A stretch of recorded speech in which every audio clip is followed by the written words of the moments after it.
Today we're going to be talking about the 3 upgrades you absolutely have to make if you're going to take your Africa Twin off-road. Stay tuned.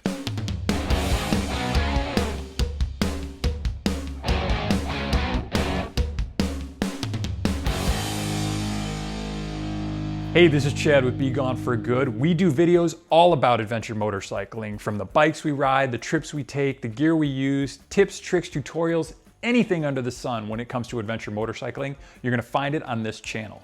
If that's the sort of thing you're interested in, definitely subscribe, hit that bell so you get notifications anytime we upload a new video. And if you like this specific video, hit that thumbs up. It really helps out the channel and the video itself. Today, like I said, we're gonna be talking about the upgrades you absolutely have to make if you're gonna be taking your Africa Twin off-road. Now today is also a really great day because we dropped 2 videos on the same day. So if you wanna see the top 5 upgrades you need to make to your Africa Twin, no matter what kind of riding you're doing, check out this video right here. But on this one, we're gonna be doing just off-road riding.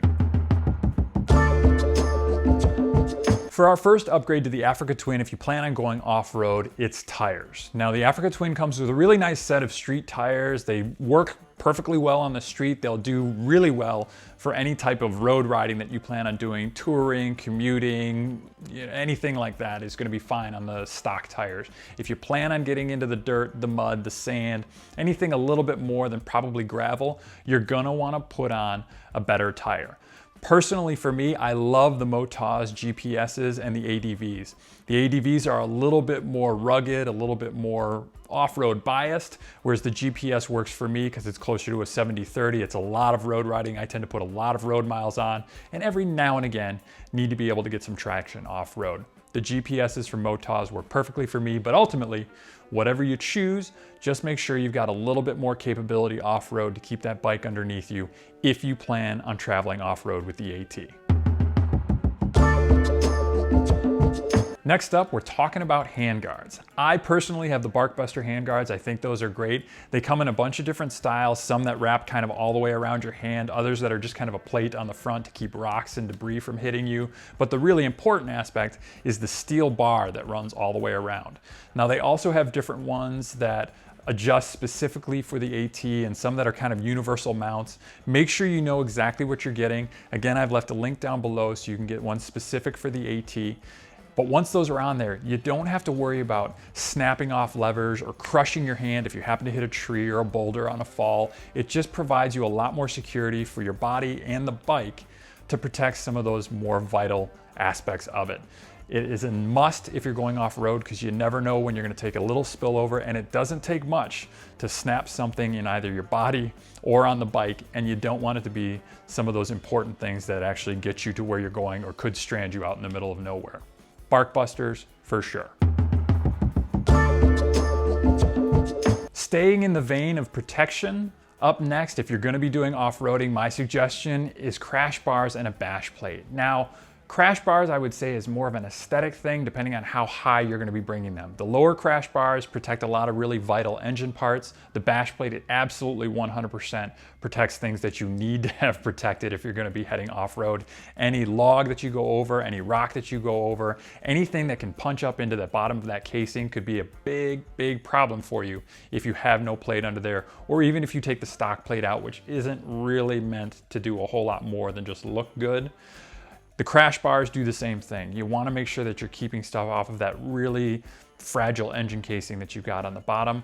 As you get higher, it's more of an aesthetic thing. It's more of taking care of the cosmetics of the bike. You can grind off the plastic on either side and really not be any worse for the wear. That's up to you how far you want to go. There are different manufacturers out there. 2 of the best ones that I've seen are Alt-Rider and Outback Motortech. Those 2 do some really, really great all-round cages that protect a ton on the bike. They're super strong, super robust. They go into the frame and protect the bike really, really well. I've seen them take falls, both the Alt-Rider and the Outback Motortech, that should have had major problems, and they didn't because they had these cages all around. Also to remember, if you're gonna be getting the cages, you kind of have to stay brand specific. So if you're gonna go Alt-Rider for the crash bars, it's gotta be Alt-Rider crash bars all the way down. It's gotta be an Alt-Rider plate. If you're gonna go Outback Motortech, it's gotta be Outback Motortech all the way down, Outback Motortech plate. There's no real mix and matching. So make sure you know you want the entire system before you start ordering pieces, because it has to be the whole thing, lock, stock. One other bonus that I'm gonna throw in here is just maybe some luggage of some sort. Ultimately, if you're going off-road, you're gonna wanna start carrying some stuff with you. And maybe that's a tent to sleep overnight. Maybe that's some tools just while you're out on the trail. Maybe it's just a couple packs of food because you're gonna have a snack while you're out there riding. Whatever that is, you're gonna want a place to put that.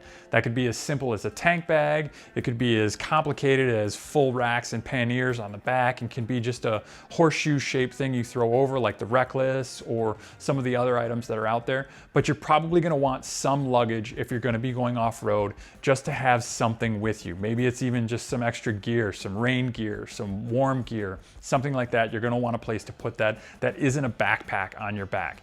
I would suggest luggage if you plan on going off-road, but it's not vitally necessary the way the other three are. Just a quick little bonus. Now, those are the first three items you need to go off-road. There are a ton more that you can use. There are a ton more that you probably should use, but these will get you at least started down that road. If you think I'm off on any of these, maybe missed something, or maybe don't need some of this stuff, leave a comment down below and let me know what you think. Thank you very much for watching. I appreciate it. This is Chad with BeGoneForGood. We do videos, again, all about adventure motorcycling. If that's the sort of thing you like, subscribe to the channel. And remember, please, always, the adventure starts with you, up here and in here.